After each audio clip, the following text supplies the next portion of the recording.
there's been an incident, and I'd like to talk about it. And really, this incident happened to somebody that really, in my opinion, it couldn't happen to a nicer guy.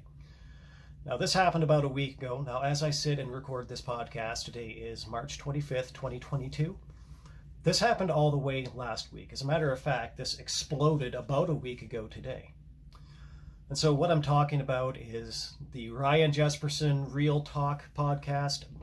By the way, yeah, real creative title there, buddy. And so a week ago today, that podcast absolutely imploded in on itself. And basically what the entire story had to do with, if you almost start from the end and work backwards, it's actually almost becomes a more compelling story. So starting with the ending and working backwards, Ryan Jespersen had a producer on his podcast that was having a spat with a guy by the name of, well, actually, I don't really know his real name. I don't really care about his real name. On Twitter, he goes by Captain Kobe. So apparently he's big on Twitter. He's big on TikTok. And really far more so than the quality of his ideas would justify. This guy is really about as sharp as a bowling ball. So apparently he got on Ryan Jespersen's radar as a guest by literally being one of these insufferable, oh, what rights did you lose during the COVID restrictions? Just dipshits. Just like, it's an argument that seems to be strangely beloved by insufferable douches. Insufferable douches love making this argument. Insufferable douches seem to like to hear people make this argument. And quite frankly, it's abominably stupid. Because you always hear from these people, they come back and they tell you, it's like, oh, well, all these things that you lost, that you think were rights and that you think were freedoms, they were actually privileges, and all you've lost were privileges, and you lost your privileges because you didn't get vaccinated. Whereas, let's take, for example, the one that I think most readily comes to mind is the case of people wanting to go to restaurants, people wanting to go to bars. And it literally is so simple as this, is that before the pandemic, if you wanted to go to a restaurant, you were free to go and you could be served. Whether or not you were unvaccinated, it did not make a difference. You could go and you could be served. And when you went, the establishment, with the bar or a restaurant, they could either choose to serve you or they could choose to not serve you, but they were free to choose that. And then along came these vaccine mandates, and suddenly that's not the case anymore. Now suddenly you're not free to go, they're not free to serve you. The government took choices away from both parties. There is no argument about whether or not a freedom was taken there. There's no argument. None. A freedom was taken. The only question at that point is whether or not you think that that was justified. That's literally it. That's the only argument that's available. Anybody that tries to argue otherwise, the only thing that you've told me at that point is that you couldn't come out of a civics course with a D. You're coming out of that with a hard F. Because not only are things like this freedoms, but there are actually some of the things that are the definitive freedoms of this country. A country isn't free because you can go out and throw rocks in a lake. You can do that in any country in the world. I'm sure that you can go do that in North Korea. I am sure that people in North Korea are free to do that. Our country is a free country because we can do all of those things that people in North Korea, the people in China, the people in Russia, that we can do all sorts of different things that they can't do. And I think that in North Korea, if it's Friday night and you want to go out for a meal at a restaurant, I think best of luck to you. So that was how this Captain Kobe got on Ryan Jespersen's radar as a guest. And it's important to note that because this whole thing actually kind of started because Ryan Jespersen hosted this individual as a guest.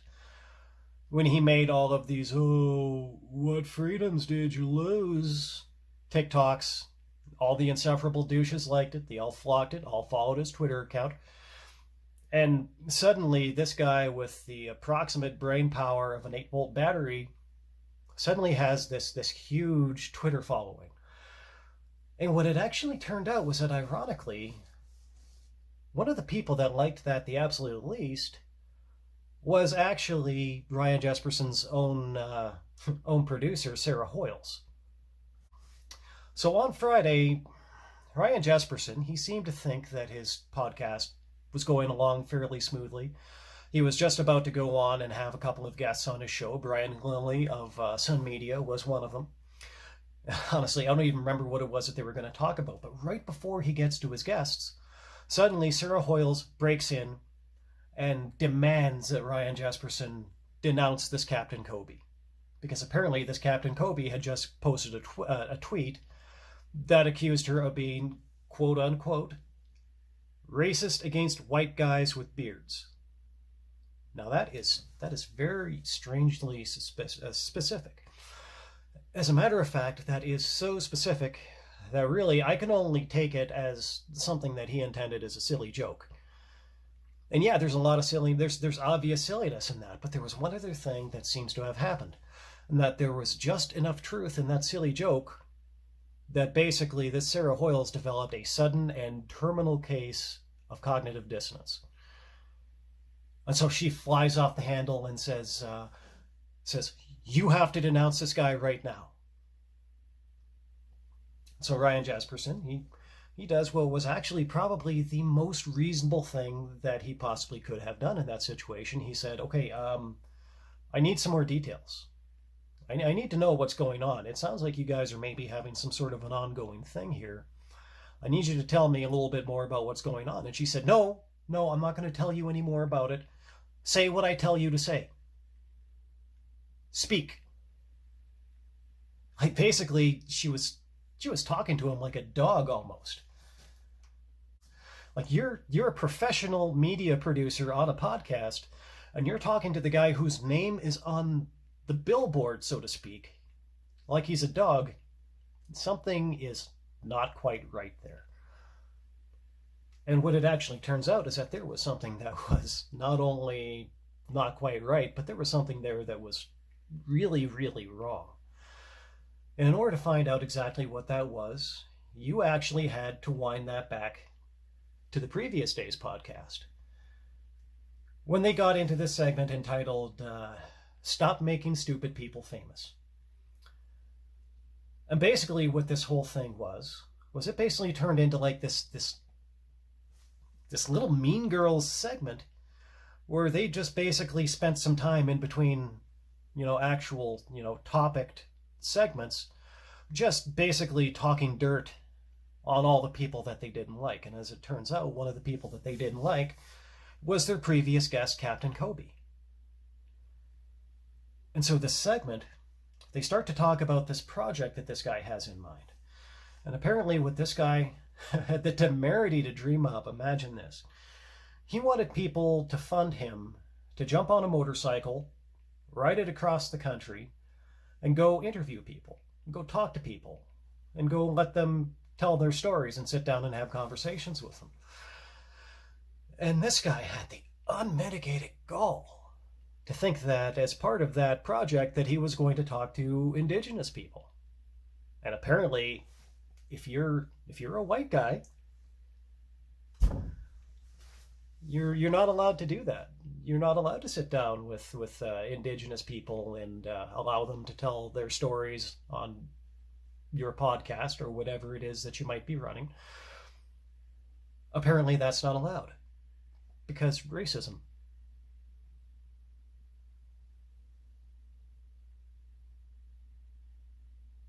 So Sarah Hoyles, white woman, by the way, just for the record, goes on this crazy rant about how, there's too many white people, there's too many white guy podcasts, and all of the white men and all the white people need to apparently get out of podcasting so that there can be more space there for people of color. Which, really, that's not true. That's a fucking imbecilic thing to say. Because as it happens in these spaces, the amount of space available is actually infinite.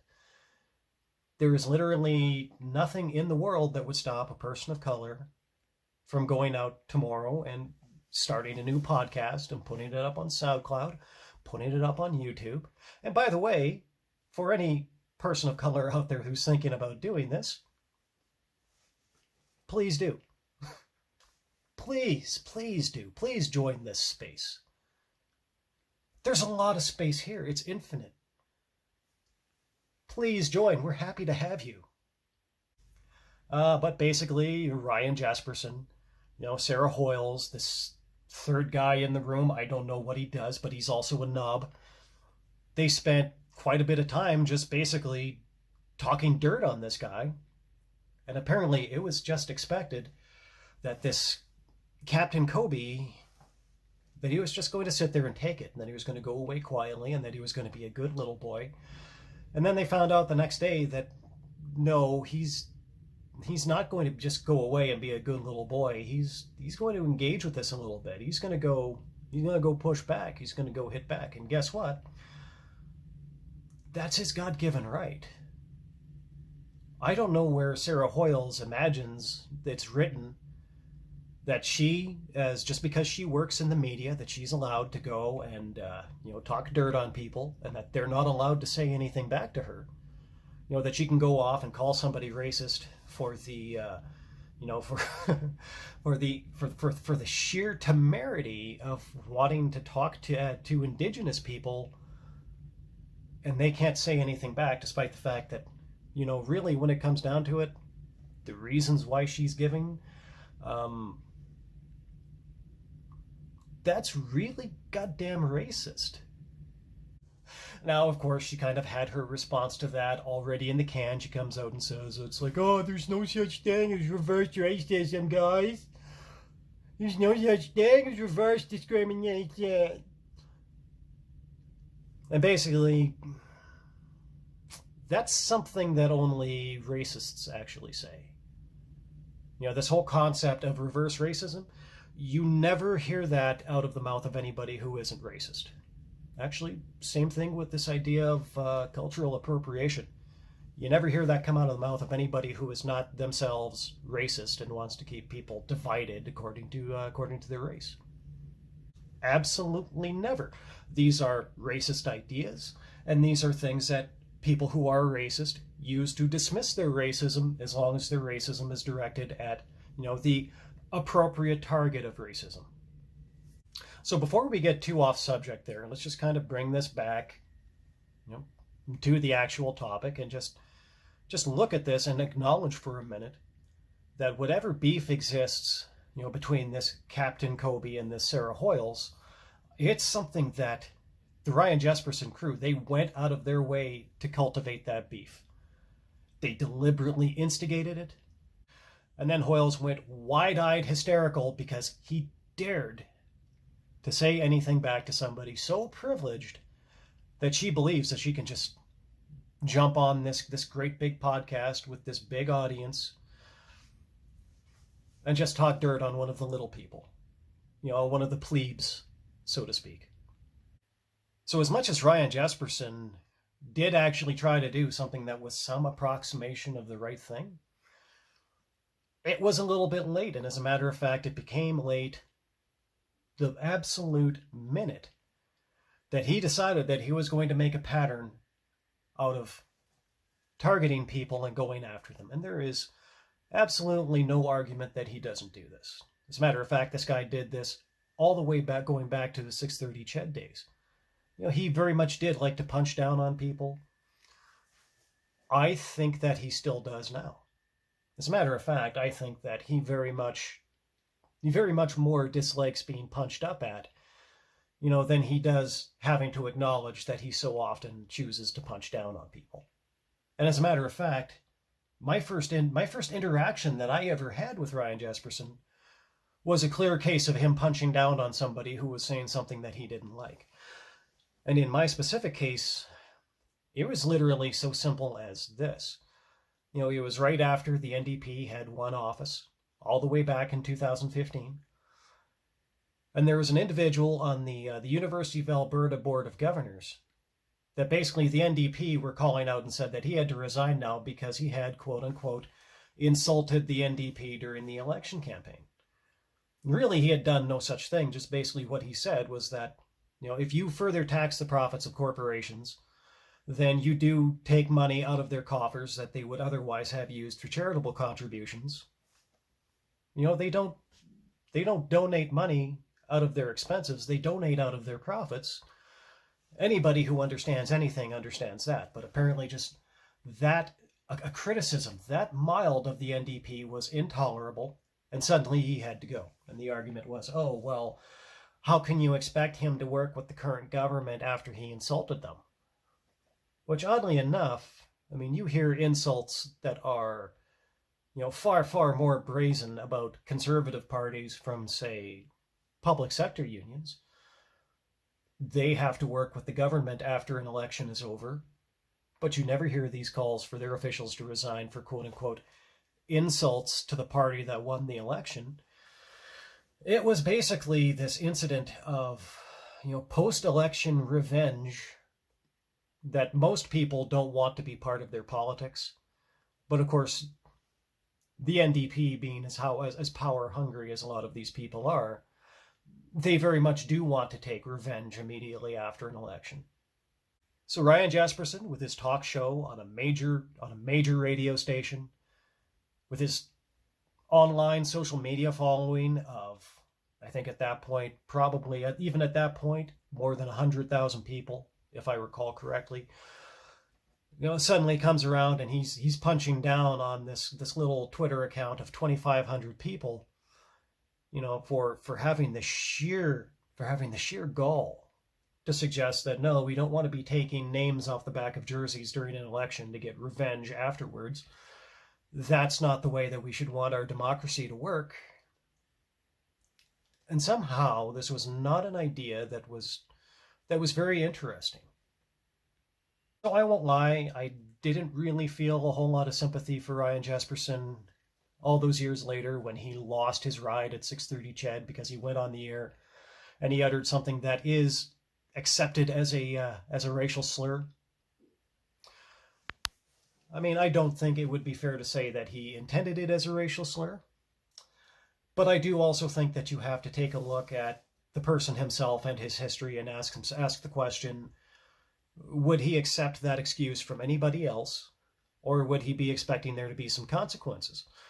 Well, when Don Cherry lost his ride at the CBC, that was exactly how Ryan Jespersen felt. It didn't matter how that was intended. The thing that was said had been said, and it was much, much less of a cut and dried racial slur than what he said. And so, yeah, sometimes you die by, you live by the sword, you die by the sword, and if you're the one if you're the one sharpening it, it's pretty difficult to feel sorry for you. And so now here we are, all of this time later, and he got this second lease on his career. And now, God only knows what the hell's going on with that. His podcast is in hiatus. It might come back, it might not come back, but like in so many different horror movies, hey, the calls are coming from inside the house. It started with Ryan Jespersen,